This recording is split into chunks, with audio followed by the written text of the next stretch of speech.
Hey everyone, so today I'm going to teach you how to breed betta fish successfully. So first of all, what I'm going to show you in this video is the tank setup to start off with. So here's a picture of my tank. I know it's not the greatest looking one, and hopefully you'll have a better looking one than mine, but it definitely did the job.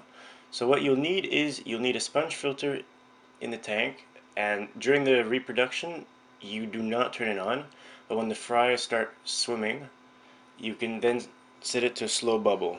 You'll need a heater that heats the water between the temperatures of 80 and 82 degrees Fahrenheit, a thermometer to make sure the temperature is where it's supposed to be, and an Indian almond leaf or a styrofoam cup or whatever you have to create a place for the male betta fish to blow his bubble nest under.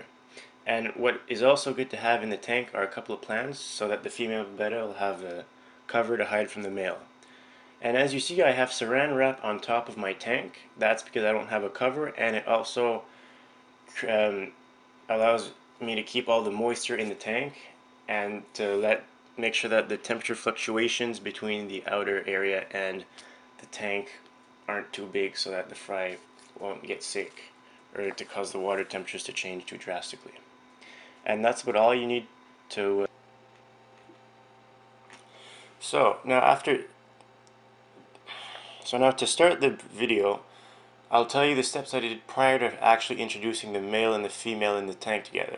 So first of all, what I did is I put the male in a tank for about 2 weeks and I fed him bloodworms and pellets. So very rich foods to make sure that he develops really fast and that his health is at his highest point when you bring him into the breeding tank, because he won't be eating for the next 3 days or so. And I did the same thing for the female to make sure that she fills herself up with eggs. So what you have to do after that is you put the male in the breeding tank for about 1 day before you introduce the female. This will allow the male to blow his bubble nest and to be familiar with the surroundings. Afterwards, you will want to introduce the female in a glass container so that the male can see the female but can't touch her. You leave her in there for about 1 day or until she has vertical stripes on her body like you can see in the video right now. As soon as she does, it's now safe to release the female into the aquarium very gently so you don't disturb the bubble nest under the Indian almond leaf. And when she was in the glass container, you can see the male flare at her, so that's a good sign. It means that he notices the female, and that the male is interested in her. So everything up till now seems to be going fine. So now basically what you're going to have to do and what you're going to see is a lot of aggression from the male towards the female. There might be torn fins. I did not witness any, so I guess I was lucky in that case. And yeah, so basically for the next couple of hours, maybe day to the maximum, the male will be chasing the female away from the bubble nest. However, as soon as the female is ready to breed, she will come towards the bubble nest in a submissive position, the head lowered towards the bottoms and the fin clamped. So here you can see that the male is flaring at the female and is trying to attack her, so now she sort of understands the danger and she starts to run. So this went on in my case for I think a day. I turned the lights off at night so I could allow the female to rest, and the next day, sure enough, they finally went to the embrace, which will come a bit later on in the video. So here again, it's important that you have plants or the sponge filter, for example, to provide cover for the female.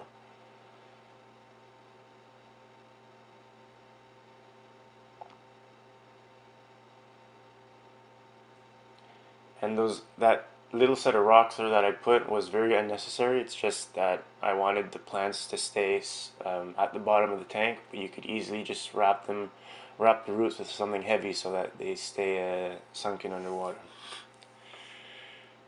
So here the male and the female are still at it. They haven't went to the submissive stance. And sorry about the focus with my camera. I was filming with a DSLR, so it's a bit hard to manually focus on the fish that move so much and so fast. So here we can see that the vertical stripes are showing up again. So that means that the embrace shouldn't be happening within the next couple of hours. So here you see the male's fins. He's flaring back at the female. and he's protecting the bubble nest. So what he's doing right now is he's chasing her away because he's telling her that he's not ready and she's not either ready. So he's chasing her away so that she doesn't destroy, damage the bubble nest or anything else. So here he's continuing the bubble nest. He's breathing air and exhaling it under the almond leaf. So now finally the embrace. I managed to only capture their last embrace. So when the fish reproduce, they do many embraces like this, and the first time you get a ton of eggs, and as the times go you get less and less eggs. So those white things that were falling were the eggs. Unfortunately, during their last embrace, the male was not able to fertilize the eggs, so he did not bring them back up to the bubble nest, and I'm pretty sure the female ate them. So like you can see that the female is in sort of looks dead. That's completely normal. This allows the male to have time to bring the eggs up to the nest. Obviously my male did not bring the eggs up to the nest, and the female seems to be either eating them or doing that herself, but I don't think she ended up bringing them up to the nest, probably because they were not fertilized. So like you can see throughout the video, the scales or the body color of the female betta change a lot, and that depends on her mood, so I found that pretty interesting.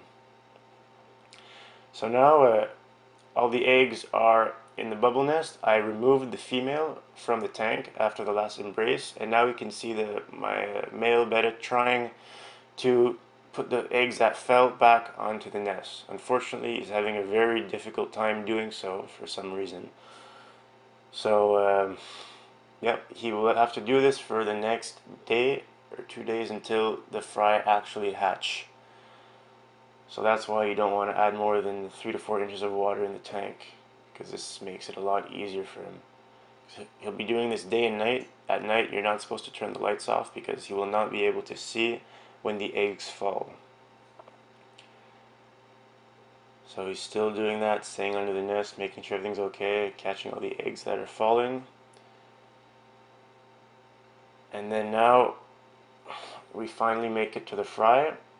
So when the fry first hatch, they'll look like small strands of string hanging from under the bubbles, and occasionally they'll fall down and swim back up. If they fall down and can't swim back up, the male will pick them up and he will bring them back to the nest.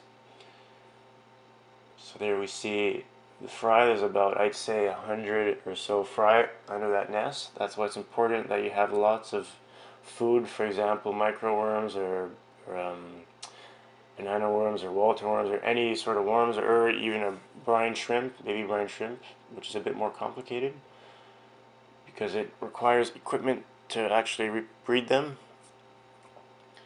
and it's been known that you can have a swim bladder disorder by feeding too much of that baby brine shrimp, so it's more recommended to use microworms.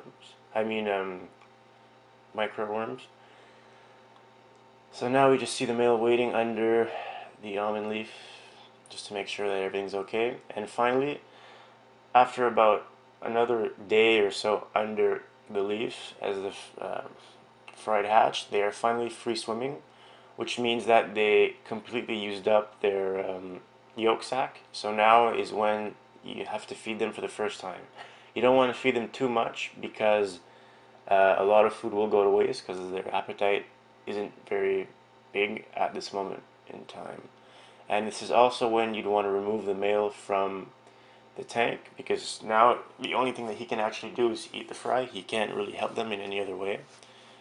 And here are more pictures of the fry, and that's a video that I filmed of all the fry sleeping under the almond leaf at night. Okay, so here are some last tips to breeding the betta fish successfully. First of all, what you'll want to do is for the first 2 weeks you'd want to clean the water as less as possible, because the more you play around with the water, the more you will endanger the fry. So if you really don't want to clean your tank at all, try and feed the fish the strict minimum. Do not overfeed them or the food will decompose and it will dirty your water uselessly.